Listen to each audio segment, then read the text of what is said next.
You know, the very idea of money, what it is, how we use it, how it moves, who's in control, all of that is about to get completely turned on its head.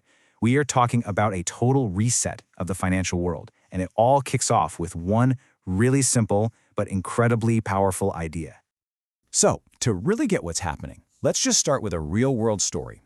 Picture this. It's a Sunday in Hong Kong. You've got hundreds of Filipino domestic workers gathered together. They've worked incredibly hard all week, made maybe $1,000, and now they need to send a big chunk of that money back home to their families. Sounds simple, right?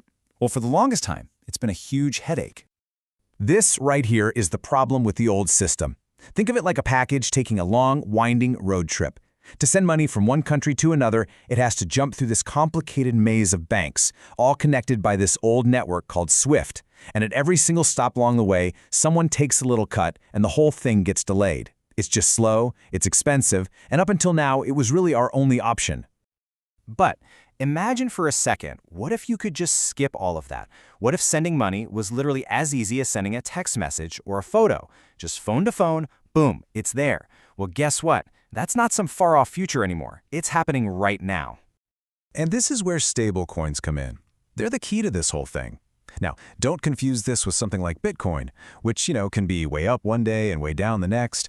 Nope, a stablecoin is built to be, well, stable. It's pegged one-to-one with a real-world currency, usually the US dollar. So one digital dollar is always worth one US dollar.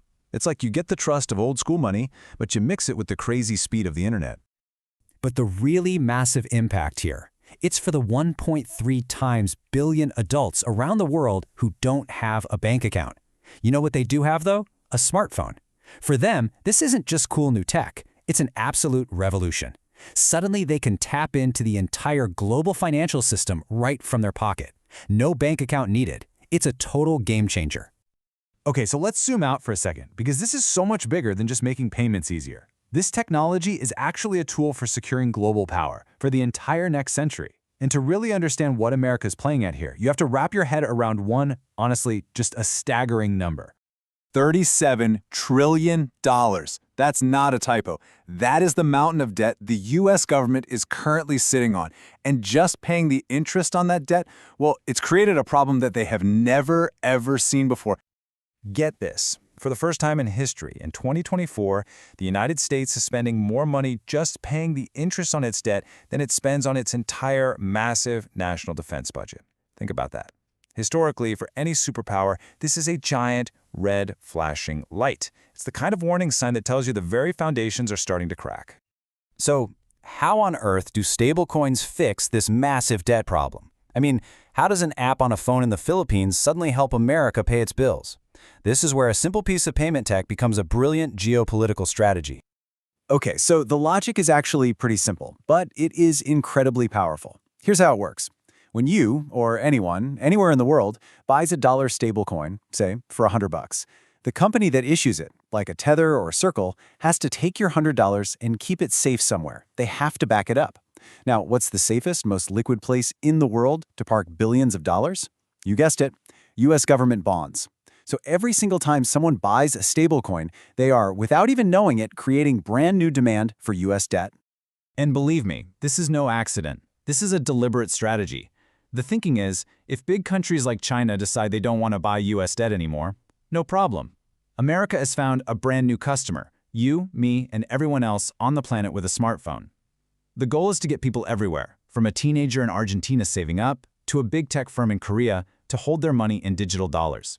And by doing that, they're all helping to finance the U.S. government.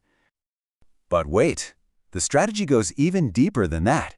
Because the biggest users of this new form of money, well, they might not even be human at all. Think about it. Today, it's us, right? People, we're driving the economy. We buy things, we sell things, we make payments. But what about tomorrow? Or even next year? Who or what is going to be the biggest economic player out there? We are stepping right into the era of AI agents. I'm talking about AIs that will manage entire factories, run our smart homes, and trade financial assets 24/7 without ever needing a coffee break. These AIs aren't just going to be fancy tools. They're going to be active participants in the economy, buying and selling goods and services on their own, all the time. Here's the catch, though. An AI can't exactly log into a traditional banking app. The old financial system, with its websites and branches and business hours, is totally alien to it. AI needs money that speaks its language, a currency that's digital native, that's programmable. And that currency is the stablecoin. So whatever currency AI ends up adopting as its native money, that's going to become the new global standard by default. And right now, the clear frontrunner is the US digital dollar. So as you can imagine, with the US pushing this new digital dollar so hard, the rest of the world isn't just sitting on the sidelines watching. Not at all. They're being forced to react, to make a choice. What we're seeing now is basically a global regulatory race. It's a mad dash. You've got the European Union, Japan, Hong Kong. Everyone is scrambling to write the rulebook for this new financial game, and they're all facing the exact same dilemma. How do you encourage all this cool new innovation without just handing over the keys to your entire economy to the incoming tide of the digital dollar? And this is where the fight gets really local. Take Korea, for example. There is a huge debate raging right now. On one side, you have the central bank, the Bank of Korea, and they're being super cautious. They're worried that a digital won could shake up the whole financial system, create risks. But on the other side, you've got the tech industry screaming, if we don't build our own competitive digital won, we're just going to become a digital colony of the US dollar system. So look, this isn't some abstract conversation about geopolitics and giant tech companies. This is about your money, your wallet, your savings, how you interact with money every single day. Some people are even calling what's coming the massacre of local currencies. That's how big this is. And this change is going to happen fast. I mean, incredibly fast. This is not some slow, gradual evolution. We're talking about tearing out the fundamental plumbing of the global economy, the system that's been in place for over 70 years, and replacing it with something completely new. And it is going to touch every single one of us. I mean, just think about it. Your smartphone is already your camera, your GPS, your connection to the world. Well, pretty soon, it's simply going to be your bank. The whole idea of local money versus international money is just going to fade away.